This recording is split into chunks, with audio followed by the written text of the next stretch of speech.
साबू बोडे जा गोठाणा भाइरो दोस्तों अस्सलाम वालेकुम।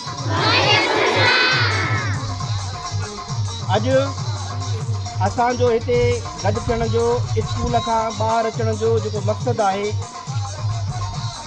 त तव्हां सभिनी खे ॿुधायूं त सिंधु दरिया जेको हिन सॼी सिंध खे हिन धरती खे आबाद करे थो ऐं असांखे साल में घटि बि ॿ फ़सुल थियनि था। हिकिड़ो सावणी जो तव्हांखे सारियूं मिलनि थियूं ऐं वरी तव्हांखे कणिक मिले थी या वरी ॿिया मुख़्तलिफ़ जॻहियुनि ते मुख़्तलिफ़ फ़सुल थियनि था। इन्हनि सभिनी फ़सुलनि जो दारो मदार हिकिड़ी शइ ते आहे, उन जो नालो आहे पाणी। पाणी वाहिद ज़रियो आहे जंहिंजे ज़रिए असांजा हे ॻोठ आबाद आहिनि ऐं असांजा नंढा ऐं वॾा शहर आबाद आहिनि। इन ॻोठनि में जेके बि सख़्ती ऐं परेशानी ऐं तकलीफ़ वारी हालत में जेके बि माण्हू रहनि था उहे सिर्फ़ु इन करे रहनि था त दरिया जो पाणी अचे थो ऐं उन ते ही ॻोठाणा ही मारवाड़ा माण्हू पंहिंजा फ़सुल कनि था। हाणे के ताक़तवर धुरियूं के कानून ठाहींदड़ माण्हू उन्हनि अची इहो तरीक़ो इख़्तियार कयो आहे त सिंध जी सरसर शादाब ऐं आबाद ज़मीन के पाणी खे असां मोटाए चोलिस्तान जे रेगिस्तान ते वहाईंदासीं ऐं ओॾे असां कारपोरेट फार्मिंग कंदासीं।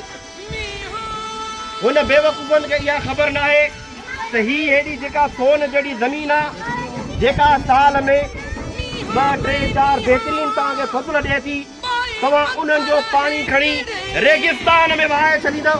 तव्हांखे शर्म नथो अचे? तव्हांखे अकुल कोन्हे, तव्हांखे सम्झ कोन्हे, तव्हांजो दिमाग़ ख़तम थी वियो आहे।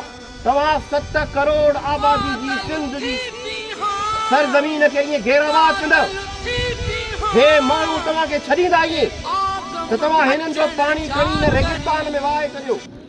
6 केनाल कढो बग़ैर सिंधियुनि जी इजाज़त खां। ही जेके वोट वठी ठॻल लुटेरा सरदार बोतारनि वाहियात क़िस्म जा बेकार माण्हू असेंबलियुनि में वेठा आहिनि, जेसि ताईं सॼी सिंध उथली न पई आहे, जेसि ताईं गजगोड़ न थियो आहे, सॼी सिंध जेसि ताईं हिकिड़ी इनकलाब जी जेका जिदोजहद वारी जेका राह आहे उन ते न हली आहे, तेसि ताईं सुता पिया निंड करे। हाणे निभागा उथिया आहिनि, हे बोतार सरदार मीर ऐं ठग हाणे उथिया आहिनि। हाणे चवनि था त केनाल न ठहे। 6 केनालनि मां हिकिड़ो केनाल मुकमल ठही वियो आहे ऐं ॿियो आख़िरी मरल में आहे। हिननि खे का ख़बर न पई पए, हिमल ताईं इहे ॻाल्हाइनि न पिया, जेसि ताईं सॼी सिंध सरापा एहतजाज थी वई, जेसि ताईं हिननि ॾिठो त भली पहिरियों कूड़ आहिनि।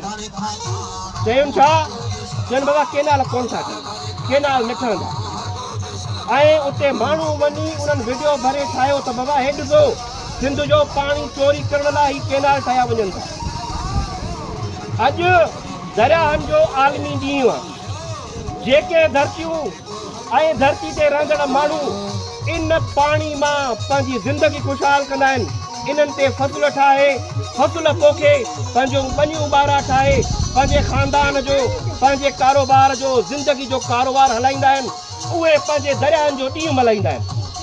असां सिंधी वॾा ख़ुशनसीब आहियूं जो असांखे सिंधू दरिया जहिड़ो हिकिड़ो देवता दरियाह आहे जेको सॼी सिंध जो पेट पाले थो ऐं हितां अनाज निकिरी दुनिया जे खोड़ सारनि कुंड कुड़चुनि ॾे वापार बि थिए थो। जेकॾहिं असांजो दरिया बंदि थियो त ही 7 करोड़ माण्हू काॾे वेंदा?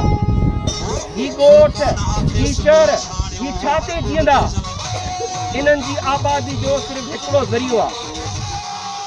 अचो त जंग जोटियूं, अचो त जंग जोटियूं, हराम खोर शूम सां वॾो थो इनकलाब अचे कंहिं धाम धूम सां। साबू बुरड़े जा ॻोठाणो ऐं गवर्नमेंट एलिमेंट्री हाई स्कूल साबू बुरड़े जा नंढड़ा गुलिस्तान गोहरों ऐं नंढड़ियूं अस्सलाम वालेकुम वरहमतुल्लाह।